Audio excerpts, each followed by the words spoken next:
अस्सलाम वालेकुम મિત્રો, હું સરફરાજ અબ્દુલ રશીદ પટેલ હવે આજે આપની સમક્ષ પ્રથમવાર વિડીયોના માધ્યમથી આવવું પડેલું છે. અને આવવાનું મૂળભૂત કારણ એવું છે કે આજથી વર્ષ પહેલાં અને આજથી 1.5 મહિના પહેલાં એટલે 1 વર્ષ પહેલાં પણ વોટ્સઅપ માધ્યમથી સલીમભાઈ અમદાવાદી, શમશાદ અલી સૈયદ અને ફેસબુક સોશિયલ મીડિયાના માધ્યમથી ભરૂચ જિલ્લાના કલેક્ટર, નગરપાલિકાના પ્રમુખને બધા લોકોને ટેગ કરીને આપણે ભરૂચ જંબુસર બાયપાસથી લઈ અને ભરૂચ મોહમ્મદપુરા સુધીના આજુબાજુના નર્તલરૂપ ઝારો કે જેને એમ કહી શકાય કે ગમે ત્યારે પડે, તો એ બાબતની ચિંતા આપણે વ્યક્ત કરીને નગરસેવકોનું આપણે ધ્યાન દોરેલ. તેમ છતાં નગરસેવકોએ ગયા વર્ષે સીફાથી આ બાજુના ઝારો કાપીને સંતોષ માની લીધેલો કે હવે આટલા છે, હવે આ કંઈક થવાનું નથી, આમ છે તેમ છે એમ કરીને ચલાવી લીધું હતું. આ વર્ષે ચોમાસા પહેલાથી સલીમભાઈ અમદાવાદીને, શમશાદ અલી સૈયદને, હેમેન્દ્રભાઈ કોઠીવાળાને, જાવીદભાઈને બધા જ લોકોને આપણે વોટ્સઅપ માધ્યમથી, સોશિયલ મીડિયાના માધ્યમથી અવારનવાર આપણે ટેગ કરીને લખતા હતા કે આ અત્યંત જરૂરી વસ્તુ છે. જારેશ્વરની ઘટના બન્યા પછી મેં ફરી લખ્યું હતું કે આમાં કોઈનો ભોગ લેવાયા પછી કાપવામાં આવશે. હવે આજરોજ આપ જોઈ શકો છો કે શીફા પાસે એક ઝાડ પડ્યું, એના કારણે એક ભાઈને ઈજા પહોંચી. હાલ એ ભાઈ વેલફેરમાં સારવાર લઈ રહેલા છે. અને કુદરતી સદનસીબે હું આજે ભરૂચથી થોડોક દૂર છું, પણ મને આવો કોઈક મીડિયામાં આવીને પબ્લિસિટી સ્ટન્ટ કરવાનો, ફોટા પરાવવાનો, આવેદનપત્ર આપી અને આવેદનપત્રને મતલબ મેં કોઈ માન્યતા આ લોકો આપતા જ નથી, એટલે આવેદનપત્રમાં આપણે માનતા નથી ને આવેદનપત્રમાં આપવામાં હું માનતો જ નથી. આપણે પરિણામ શું? આજે આટલી મોટી ઘટના ગઈ હતી, ચાલો માની લો કે એનો જીવ ગયો હોત તો એના ઘરવાળાનું પૂરું કરવા કોણ આવત? નગરપાલિકાના નગરસેવકો આવત, પાલિકા પ્રમુખ આવત કે ચીફ ઓફિસર આવત? કોણ આવત? આ બાબતે શહેર પ્રમુખને પણ આજે ફોન કર્યો છે અત્યારે હરેશભાઈ પરમારને કે ભાઈ અમારા નગરસેવકો મનમાનીનું કામ કરી રહેલા છે, કે એમને તમે કોઈ વસ્તુનું ધ્યાન દોરો કે ભાઈ આ કરવા જેવું છે તો એમને એવું લાગે કે હા ભાઈ આ કરવા જેવું છે તો જ કરશે, બાકી એમને એમની મરજી ના હોય તો નથી કરતા. જેવી રીતે ઘણા બધા પ્રશ્નો છે. આજે વેટમિક્સ જેવી વસ્તુ છે, આજે તમે જોવો છો કે ભરૂચ શહેરની અંદર ને ખાસ કરીને પશ્ચિમ વિસ્તારમાં ઠેરે ઠેર ખાડા છે. એ ખાડા પૂરવા માટેનું જે વેટમિક્સ આવે, આ એક પ્રી આયોજન કરવું પડે. જે પ્રી મોન્સૂન કામગીરી કે એમાં વેટમિક્સનું બી આયોજન કરવું જોઈએ. આ લોકોએ કર્યું નથી. આજે તમે ખાડા જોઈ શકો છો, બરાબર. ઘણા બધા લોકો અત્યારે આવ્યા છે, મતલબ હું જોઉં છું સોશિયલ મીડિયા પર આ મતલબ ઝાડ પડ્યું, આમ થયું તેમ થયું. તો એ બધા લોકોને હું ખાલી એટલું જ કહેવા માંગુ છું કે જ્યારે હું લખું છું ને તો મારા લખાણને તમે સમર્થન આપો. હું તમને બધાને, શમશાદભાઈને, સલીમભાઈને અને બધા જેટલા બી આગેવાનો છે જે મને એમ કહે છે કે સરફરાજ તો નવળો છે, સરફરાજ તો ન્યુસન્સ છે, તો આપણે ન્યુસન્સનું જે બીડું મને આપે છે ને એ હું પ્રેમથી બિસ્મિલ્લાહ બોલીને સ્વીકારવા તૈયાર છું. ઇન્શાલ્લાહ ન્યુસન્સ તમે જીવશે ત્યાં સુધી તમને કામ બતાવશે ને બતાવશે. બરાબર છે. મારો કોઈનો અંગત વિરોધ નથી, પણ જે લોકોએ તમને મત આપીને એક વિશ્વાસપૂર્વક, એક આશાપૂર્વક તમને ત્યાં બેસાડેલા છે, શરૂમાં તમે જઈને તારાબંધી કરી, નગરપાલિકા વિશે આમ કર્યું તેમ કર્યું, અને આજે અત્યારે જ્યારે તમારી ટર્મ પૂરી થવા આવવાની હોય, 2.5 વર્ષ જેવું બાકી હોય ને તમે જો આ રીતના રાગ રસ્તા કરતા હોય કે ભાઈ અમારું કશું ચાલતું નથી, અમે વિપક્ષમાં છે, અમે કેટલું કરીએ, નગરપાલિકાની પરિસ્થિતિ સરફરાજ તને ખબર છે, આવા બધા જે કંઈ આ જે બધી વસ્તુઓ સાંભળવામાં આવે છે ને એ તો પહેલા તો આપણા માનવામાં આવતી નથી. મહત્વની વસ્તુ કે જ્યારે આ ઝાડ કાપવા માટે સલીમભાઈ શમશાદને જ્યારે મેં રજૂઆત કરી હતી, એ લોકોએ મને એમ કીધું કે તમે બધા આગેવાનો આવીને ઉભા રહીજો. ઉભા રહેવાનું કારણ પૂછ્યું કે હવે આમાં લોકો દુકાનદારો જે છે એ દુકાનદારો બધા કે આમ છે, બધા વિરોધ કરે છે, આમ છે તેમ છે. તો હું સલીમભાઈને, શમશાદભાઈને એક જ વસ્તુ કહેવા માંગીશ કે ભાઈ આના માટે તમે નગરપાલિકાના લેટર પેડની ઉપર ભરૂચ ડિવિઝન પોલીસ કે ભરૂચ એસપી સાહેબને તમે માંગો, પ્રોટેક્શન માંગો, બંદોબસ્ત માંગો. એ સરકારનું કામ છે.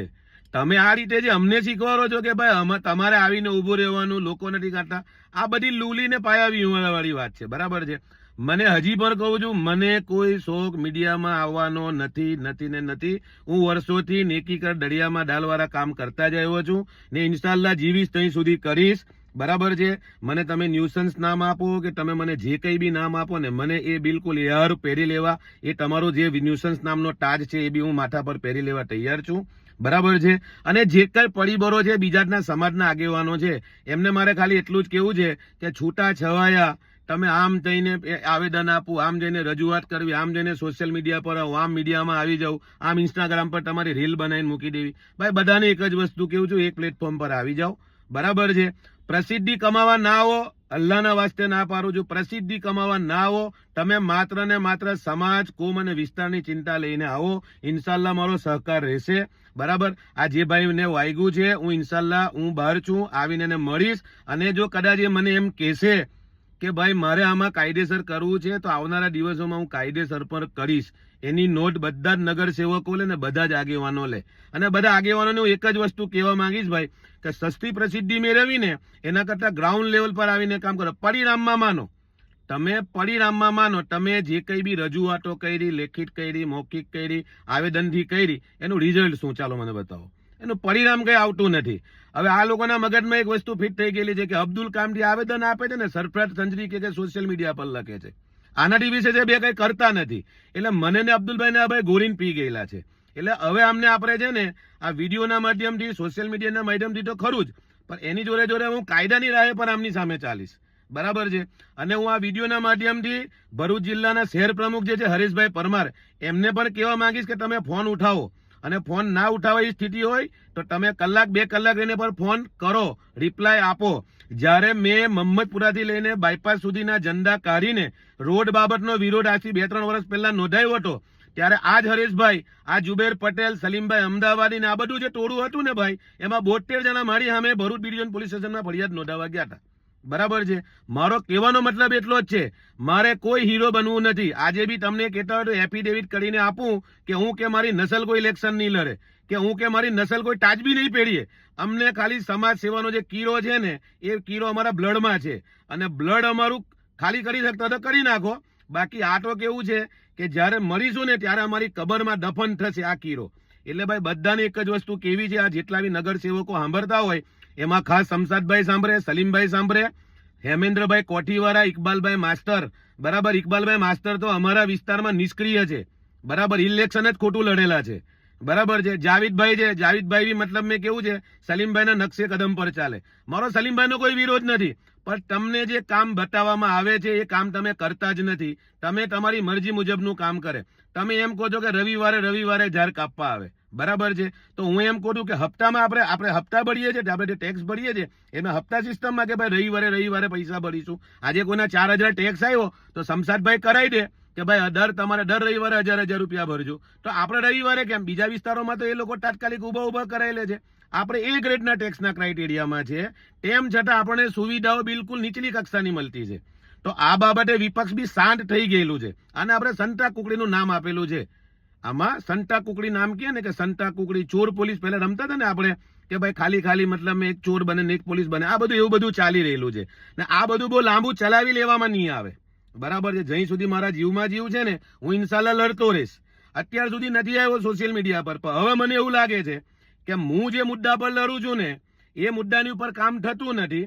આમાં મેં ચેલેન્જ કરેલી હતી કે આમાં કોઈક બનાવ બન્યો, આમાં કોઈક માણસ ઘવાયો કે કોઈક માણસ મર્યો, ત્યારે નગરપાલિકા કે નગર સેવકો કામ કરશે. એ પોસ્ટ બી હું મૂકીશ, ફરી મૂકીશ. બરાબર છે. હવે વિવિધ પ્રકારના લોકો એ વસ્તુનો વિરોધ કરે, સારું જાગૃત થાય તો હું બહુ ખુશ છું. મારા સમાજના છોકરા જાગૃત થાય એમાં આપણને બહુ ખુશી છે કે જાગૃત થાવ. પણ તમે ખાલી માત્ર ઝાડ પૂરતા ના થાવ. આજે જે બનાવ બન્યો છે એ પૂરતા ના થાવ. સમાજમાં ઘણા બધા પ્રશ્નો છે. અત્યારે આપણી લડાઈ બાયપાસથી મહમ્મદપુરાના રોડની છે, એમાં પણ એમને અઘરું લાગે. એટલે કહેવાનો ઇન્ટેન્સ મતલબ બધા મિત્રોને મારો એટલો જ છે ભાઈ, કે આ બધાની અંદર ભેગા થઈ જાઓ અને ભેગા મળીને લડત લડો. અને બીજું કે સમાજ સેવા તમે અહીં રાખો, તમે અહીં ના રાખો. અહીં રાખશો તો તમે સોશિયલ મીડિયા પર છવાયેલા રહેશો. એનાથી કઈ હાસિલ નથી થવાનું. મારો કહેવાનો મતલબ એવો છે કે સમાજ સેવા દિલમાં રાખો, કોમની ચિંતા કરો, વિસ્તારની ચિંતા કરો. બરાબર છે ને? મદદરૂપ થાવ લોકોને. આપણે આટલું જ કેવું છે અત્યારે આજના વિડીયોમાં. અને બાકીનું હવે આવશે. ઇન્શાલ્લાહ દુઆ કરો તમારે. કંઈક નવું લાવીશું આપણે ઇન્શાલ્લાહ ભાઈ. અસ્સલામુ અલૈકુમ.